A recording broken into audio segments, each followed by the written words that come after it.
السلام علیکم۔ آپ یہ دیکھیں کہ امریکہ کا دوگلا پن، ایک طرف تو اپنی ہار ان کے کچھ اہلکار تسلیم کر رہے ہیں اور دوسری طرف منافع کے لیے وہ اسلحے کی فروخت کو بھی جائز دے رہے ہیں۔ وہ کہہ رہے ہیں کہ بالکل جائز ہے، ٹھیک ہے، اور جو بائیڈن یہاں پہ ہیومن رائٹس ہیں یکدم بھول گئے ایک دم سے۔ آپ دیکھ رہے ہیں مبشر لقمان یوٹیوب چینل، میرا نام مبشر لقمان ہے، اور اس کو سبسکرائب ضرور کریے گا، اس چینل کو بیل آئیکن کو پریس کریے گا۔ میں آپ کو بتاؤں کہ ایک طرف تو امریکہ تشویش میں مبتلا ہے کہ چائنا کو اس بات پہ شدید تنقید کا نشانہ بنایا جا رہا ہے کہ وہ اپنے جوہری ہتھیاروں کو ضرورت سے کہیں زیادہ ان کو ڈیولپ کر رہا ہے، اور دوسری جانب سعودی عربیہ سے کروڑوں ڈالرز کی ہتھیار فروخت کرنے کی ڈیل کی جا رہی ہے، اور یہ امریکہ کا وہ دوگلا پن جو اب کھل کر سامنے آ چکا ہے۔ ہو یہ رہا ہے کہ پینٹاگون نے ایک رپورٹ شائع کی ہے، پبلش کی، جس کے مطابق چائنا بہت تیزی سے جوہری ہتھیاروں پہ کام کر رہا ہے، اور اگر یہ سلسلہ اسی طرح چلتا رہا تو 2027 تک چائنا کے پاس تقریباً 700 کے قریب ڈیلیوریبل نیوکلیئر وار ہیڈز جو ہیں وہ موجود ہوں گے، اور 2030 تک تو یہ تعداد 1000 تک بھی پہنچ سکتی ہے، جس کا مطلب ہے کہ پینٹاگون کے مقابلے میں چائنا کے پاس تقریباً 2.5 گنا زیادہ جوہری ہتھیار تیار ہو جائیں گے۔ دراصل امریکی محکمہ دفاع جو ہے وہ کانگریس کے سامنے ایک سالانہ رپورٹ انہوں نے پیش کی ہے، جس میں چائنیز فوجیوں کی پیش رفت کے حوالے سے بتایا گیا کہ چائنا کسی ایک سے اپنی بلکہ اپنی زمینی، سمندری اور فضائی تمام ایٹمی ترسیل کے پلیٹ فارمز کی تعداد میں نہ صرف سرمایہ کاری کر رہا ہے بلکہ ان میں اضافہ کر رہا ہے، توسیع کر رہا ہے اس میں، اور اپنی ایٹمی طاقت کی اس توسیع کے لیے ضروری بنیادی ڈھانچے کی تعمیر بھی کی جا رہی ہے، انفراسٹرکچر ڈیولپ کیا جا رہا ہے۔ اور اس کے علاوہ چند ہفتے پہلے کئی امریکن ریسرچرز جو تھے وہ مغربی چائنا میں نئی جوہری میزائل سائلوس جو انہوں نے بنایا، اس کی سیٹلائٹ امیجز اور تصویریں جو ہیں وہ بھی پبلش کر چکے ہیں۔ اس تمام پیش رفت سے امریکن دفاعی اہلکار چائنا کو مستقبل کے حوالے سے ایک تشویشناک ملک قرار دے رہے ہیں، اور ان کے ارادوں کے بارے میں بھی سوالات اٹھا رہے ہیں، اور اس طرح کی باتیں اس لیے بھی کی جا رہی ہیں کیونکہ چائنا نے اپنے سرکاری منصوبے کے مطابق 2049 تک پیپلز لبریشن آرمی کو عالمی معیار کی افواج میں تبدیل کرنے کا بیڑا اٹھایا ہوا ہے۔ اور اگر اب چائنا اپنے جوہری ہتھیاروں پر اسی طرح تیزی سے کام کرتا نا تو یہ جو اس کا ایمبیشن ہے یہ بہت پہلے یعنی 2027 تک یہ اکمپلش کر لے گا، جس کے بعد چائنا بڑے آرام سے انڈو پیسیفک خطے میں امریکی افواج کا بھی مقابلہ کر سکے گا، اور انڈیا کا تو بہت پہلے ہی چائنا اس کی اوقات دکھا چکا ہے،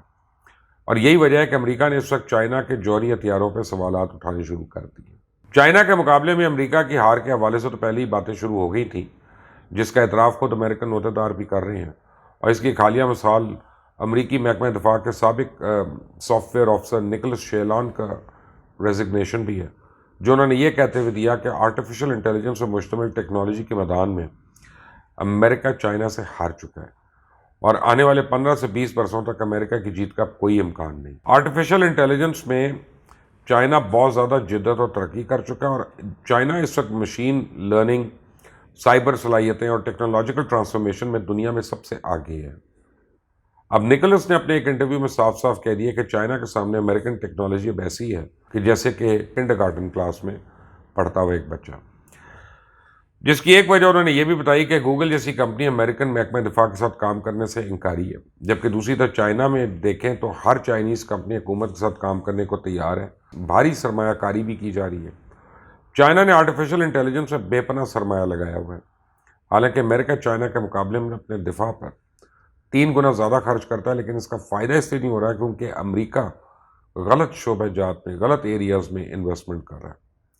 اپنے استعفے میں نکولس نے تو افسوس کا اظہار کیا اور یہاں تک کہہ دیا کہ برائے مہربانی کسی ایسے میجر یا کرنل کو ٹیکنالوجی کے شعبے کا سربراہ لگانے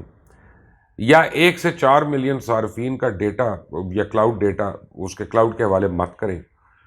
جسے اس کام کا تجربہ ہی نہ ہو۔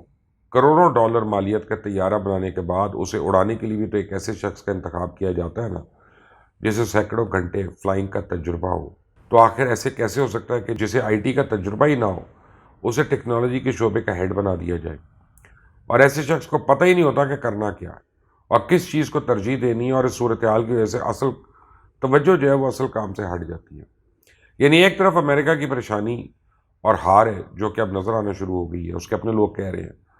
اور خود امریکی اس بات کا اعتراف کرنے پہ مجبور ہے، لیکن دوسری طرف امریکہ کا دوگلا پن دیکھیں کہ اس نے سعودی عربیہ کے ساتھ کروڑوں ڈالرز کے ہتھیار فروخت کرنے کی ایک ڈیل کر لی ہے۔ امریکن محکمہ دفاع پینٹاگن نے اعلان کیا کہ سعودی عربیہ کو تقریباً 65 کروڑ امریکی ڈالر کے ہتھیار فروخت کرنے کے ایک سودے کو منظوری دی گئی ہے،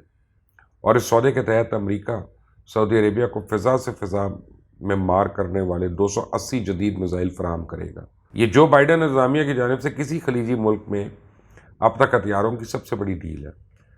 امریکن محکمہ خارجہ نے یہ کہتے ہوئے اس سودے کی منظوری دے دی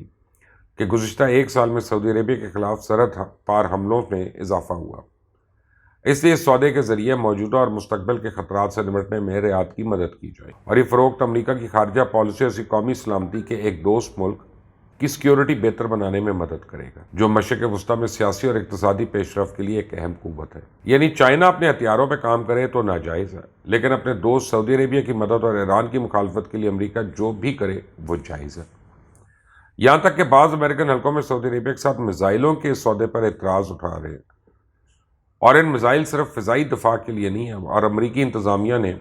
یمن میں جنگ بندی کے خاتمے کے لیے سفارتکاری کی قیادت کرنے کا جو عہد کیا ہے، یہ سودا اس سے پوری طرح مطابقت رکھتا ہے، تاکہ سعودی عرب کے پاس ایرانی حمایت یافتہ حوثی باغیوں کے فضائی حملوں سے اپنے دفاع کرنے کے مواقع بھی موجود ہوں۔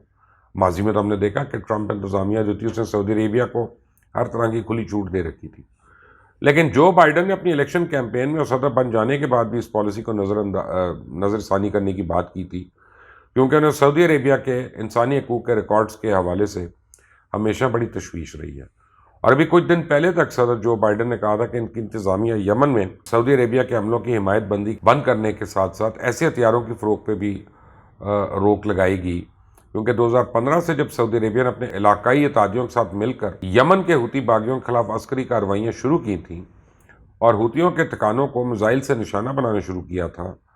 تب سے لے کر اب تک تقریباً 6 برس سے جاری اور جنگ میں تقریباً 2.5 لاکھ افراد اب تک ہلاک ہو چکے ہیں، یہ شہید ہو چکے ہیں، جس کی وجہ سے یمن اس وقت دنیا کے بدترین انسانی بحران سے دوچار ہے۔ ایک نہیں بلکہ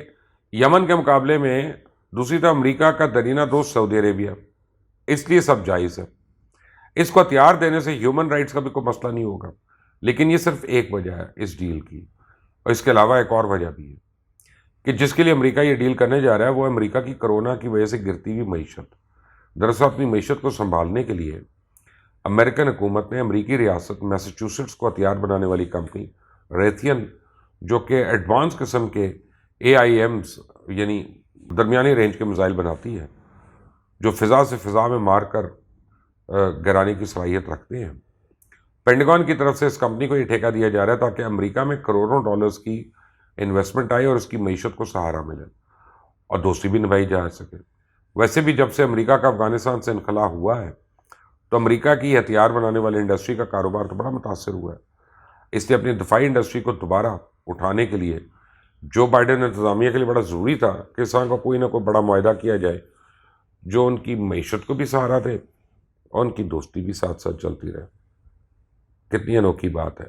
بٹ اپنے ملکی مفاد کے لیے سب کچھ جائز ہے۔ آپ دیکھ رہے ہیں مبشر لقمان یوٹیوب چینل، اس کو سبسکرائب کریں، بیل آئیکن کو پریس کریں۔ انٹل دی نیکسٹ ٹائم، اللہ حافظ۔